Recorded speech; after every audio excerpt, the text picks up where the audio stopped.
Hello friends, स्वागत है आप सभी का हमारे चैनल द एजे क्यूरियस में।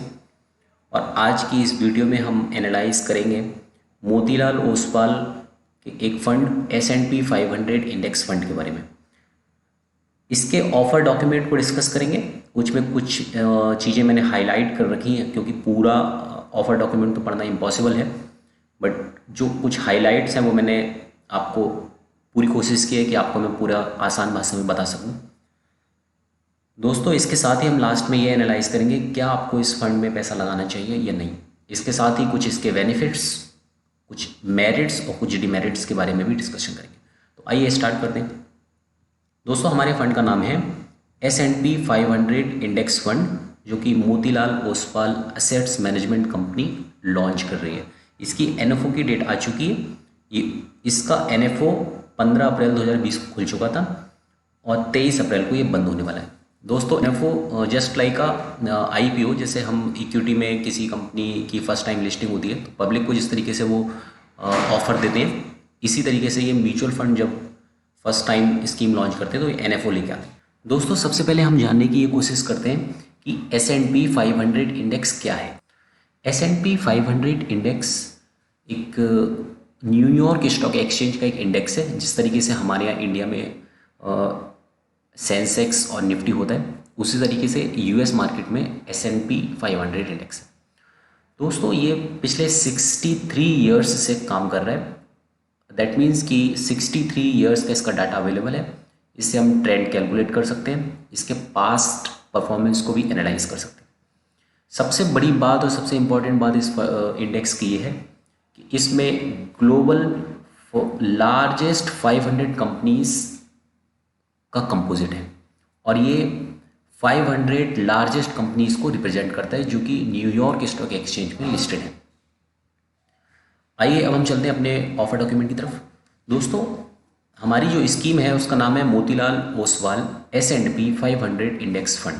ये एक ओपन एंडेड स्कीम है और ये totally replicating of S&P 500 index fund.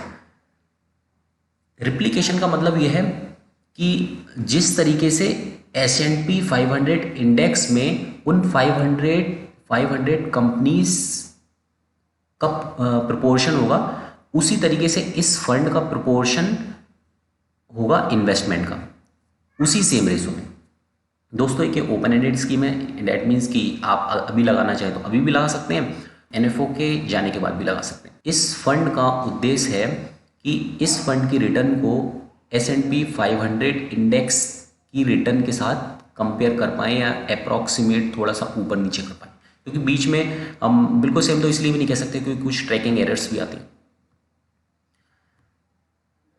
दोस्तों, ये बात बिल्कुल क्लियर है कि इस फंड का सारा पैसा इंडेक्स में लगेगा। ये देखिए आप दोस्तों, highlights and summary of the scheme. Scheme का नाम है मोतीलाल ओसवाल S&P 500 इंडेक्स। ये एक ओपन एंडेड स्कीम है। एक कुछ बेसिक चीज़ें हैं दोस्तों। इस स्कीम में हमें दो प्लान मिलेंगे, एक रेगुलर प्लान, एक डायरेक्ट प्लान, जैसा कि हमें इंडिया में भी मिलते हैं। तो अगर हम बात करें इसकी मिनिमम एप्लीकेशन अमाउंट की, तो हम लमसम अमाउंट में 500 मिनिमम लगा सकते हैं और सिस्टमेटिक इन्वेस्टमेंट प्लान में 500 और इसके मल्टीपल में कितना भी आगे लगा सकते हैं।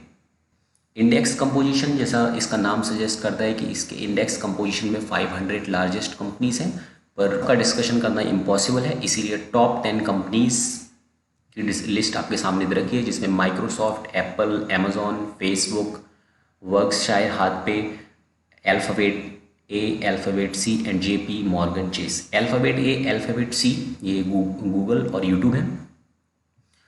इसके साथ ही इनके अगर सेक्टर वाइज अगर हम देखें तो यूटिलिटी सेक्टर में है, real estate, materials, information technologies, health care, financial, energy, consumption. Index के परफॉर्मेंस की बात करें तो 2009 से 2019 यानी कि 10 साल के पूरी परफॉर्मेंस हमारे सामने दे रखी है। दो कंपेयर किया गया है, निफ्टी 500 टोटल रिटर्न इंडेक्स और S&P 500 total return index INR वाला अच्छी परफॉर्मेंस दे रहा है एज कम्पेयर टू निफ्टी 500 के। दोस्तों, ये तो रहे इसके कुछ की फैक्टर्स जिसमें मैंने आपको बताने की कोशिश की कि किस तरीके से इनके इंडिसेस हैं, परफॉर्मेंसेस हैं और जैसा कि हर किसी का सपना ही होता है कि ग्लोबल इंडिसेस में पैसा लगाएं, ग्लोबल मार्केट में पैसा लगाएं, और ख़ासतौर से US, because world's strongest economy. तो अगर इस पूरे एनालिसिस को कमेंट्स रखूं तो पॉजिटिव चीज़ पहले मैं डिस्कस करूंगा। पॉजिटिव चीज़ इस फंड की ये है कि सबसे पहली चीज़ कि हमें एक बहुत ही कम अमाउंट से एक अपॉर्चुनिटी मिल रही है कि हम यूएस की मार्केट में इन्वेस्ट करें। दूसरी बात ये, म्यूचुअल फंड में पैसा लगाना अपने आप में ही एक बहुत ही अच्छी बात है, क्योंकि इससे हमारी लॉन्ग टर्म वेल्थ जनरेट होती है। म्यूचुअल फंड्स को अगर आप शॉर्ट टर्म प्लान कर रहे हैं तो मैं आपसे कहूँगा आप you should never go for mutual fund. अगर आप कुछ लॉन्ग टर्म प्लान कर रहे हैं then only you should go for a long term. Benefit number तीन, इस फंड को लॉन्च करने वाली कंपनी जो है वो मोतीलाल ओसवाल कंपनी है, जिसका इंडिया में बहुत ही अच्छा प्रीसेंस है। हम इनके पास्ट रिकॉर्ड्स देखें तो each and everything is well and good, बहुत ही अच्छा इनका ट्रैक रिकॉर्ड। दोस्तों, ये स्कीम इंडिया की पहली ऐसी स्कीम है जो S&P 500 इंडेक्स फंड बेस्ड है। ये तो रहे कुछ benefits, merits about this fund. अब हम बात करते हैं इसके डीमेरिट्स और नुकसान के बारे में। दोस्तों, पहली और सबसे इम्पॉर्टेंट बात यह है कि जैसे बहुत सारी रेटिंग एजेंसीज़ सजेस्ट कर रही हैं कि एक ग्लोबल रेसेशन आने के चांसेस हैं, ग्लोबल मंदी आने के चांसेस हैं, तो हम बस यही कहेंगे कि अगर ग्लोबल मंदी आती है तो अभी अगर आप इस फंड में इन्वेस्ट करते हैं तो आपके पैसे की वैल्यू घट सकती है। तो क्यों ना हम कुछ इंतज़ार करें और कुछ टाइम के बाद ही हम इसमें पैसा लगाएं, क्योंकि ओपन एंडेड फंड तो है ही। दूसरा, इसका डीमेरिट के बारे में अगर हम बात करें तो at this time US dollar as compared to INR बहुत ही ज़्यादा मजबूत है, और हमारे इंडियन रुपीज़ की value as compared to USD बहुत ही ज़्यादा वीक है। अगर मैं आज की रेट की बात करूं तो आज एक्सचेंज रेट अराउंड 76 है, जो कभी 70 अराउंड हुआ करता था। दोस्तों, इसका असर हमारे फंड पे इस तरह पड़ेगा, अगर हम अभी इन्वेस्ट करते हैं लमसम ऑप्शन से तो अभी हमें यूनिट्स कम मिलेंगे, क्योंकि उसमें एक्सचेंज पोर्शन ज़्यादा हो जाएगा और एक्चुअल में मार्केट में हमारा पैसा कम जाएगा।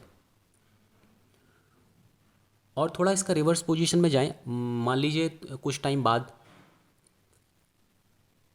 अगर हम इसको रिडीम करते हैं तो तब तक तो इंडिया भी रिकवर करेगा, क्योंकि जैसे ही ये टेम्परेरी लॉकडाउन, ये जो पेंडेमिक की वजह से ही हटेंगे तो इंडियन मार्केट्स भी ऑपरेट करेंगी, इंपोर्ट एक्सपोर्ट खुलेगा, सब चीज़ें अच्छे से पहले जैसे वर्क करेंगी।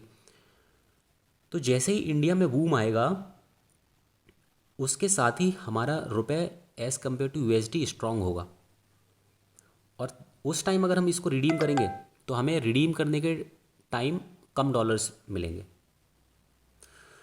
तो एट लास्ट दोस्तों, मैं बस आपको यही सजेस्ट करूँगा कि थोड़ा सा आप जो है इंतज़ार करें, सब्र करें इस फंड में इन्वेस्ट करने के लिए, और कुछ टाइम बाद इस फंड के यूनिट्स आपको कम NAV पे मिलेंगे। मेरा मानना तो यही है कि जितने पे ये लॉन्च कर रहे हैं इससे भी कम पे मिलेंगे।